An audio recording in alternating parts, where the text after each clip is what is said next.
Well, I was murdered in a lake again. A novelette by Jason Steele.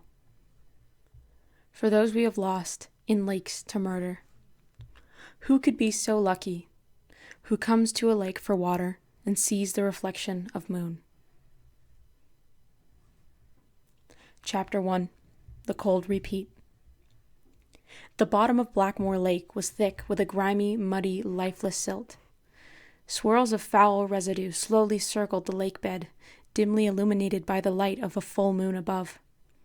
The lake had once been host to a number of fish, amphibians, and other creatures, but in recent years an unknown grayness had taken hold of the water and sucked away its vital essence.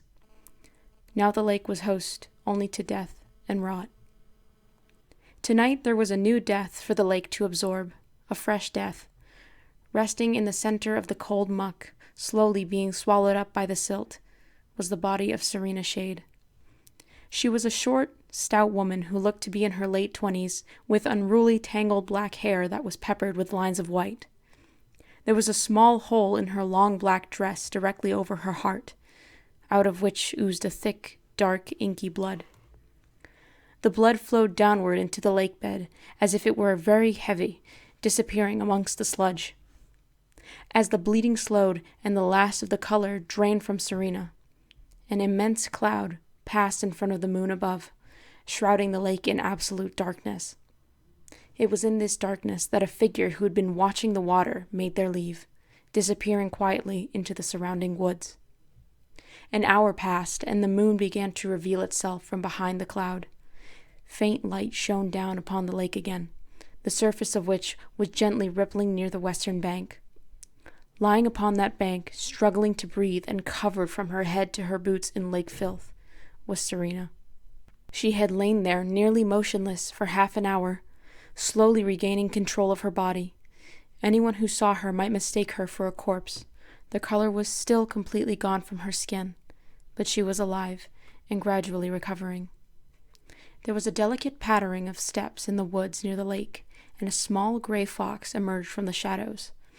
The fox walked along the muddy grass to the edge of the water and sat themselves about a yard away from the struggling Serena. A few moments passed, and then the fox spoke. "You are dead.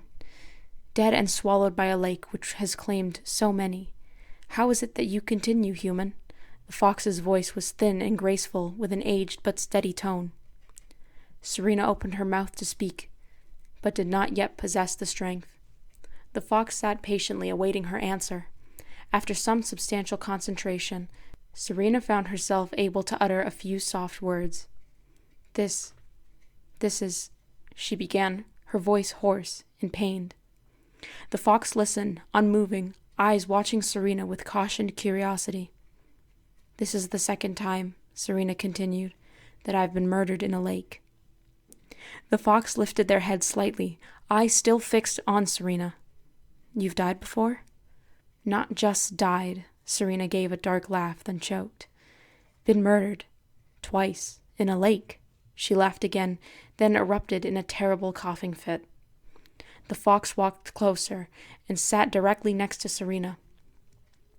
"What power do you possess which allows you to return from death?" the fox asked. "In my entire life I've only been murdered twice, and both times were in a lake." "That's absurd, right?" Serena pushed her arms into the ground and lifted herself up slightly, looking over at the fox for the first time. "Oh, you're a fox. Okay, hello." She fell back to the ground. The fox examined her, watching her body for clues about her essence, about how she was still alive. "So, do you have a name, fox? You are a fox, right?" asked Serena. "I am a fox. You may call me whatever you wish." "All right. Gwendolyn." "Do not call me that. I do not like that name." The fox's voice became slightly testy and less ethereal. "How about Heathcliff?" "No." "Anastasia." The fox shifted uncomfortably. "I think maybe I do not like the human names. Just call me Fox." "Some humans go by the name Fox, you know." "Why would you tell that to me? Now I don't want to be called anything. I am nameless." Serena tried to sit up, but her chest was still hurting too much. She turned her head toward the fox and asked, What about Nameless? The fox looked at the ground and seemed to be contemplating this suggestion with great sincerity. Yes, said the fox. You may call me Nameless. It is a paradox, yes. Great. Did you happen to see who murdered me, Nameless? Nameless looked at Serena, and then over at the woods. Yes, although I could only see their silhouette. They were small and still. A hunter, it seemed. They waited, watching you, and then fired a single shot from their rifle into your heart. Ah, creepy. Thank you, Nameless. Serena tried again to sit up, but instead fell over on her side. Will you tell me how you survived death? Asked Nameless. I didn't realize there were foxes who could talk. What kind of fox are you, Nameless? If you do not wish to reveal your secrets, that is your choice. It was interesting to meet you, and I wish you well. Nameless stood up and began walking toward the woods. Nameless, if you help me find my killer, I'll tell you why the killing didn't stick. Nameless looked to the right, at a clearing in the forest. Follow that clearing, and you will find a cabin. A woman lives there. She is kind to the animals of these woods, and I believe you will be safe there while you recover. I will visit you again. With that, Nameless sprinted off, disappearing into the trees and shadows.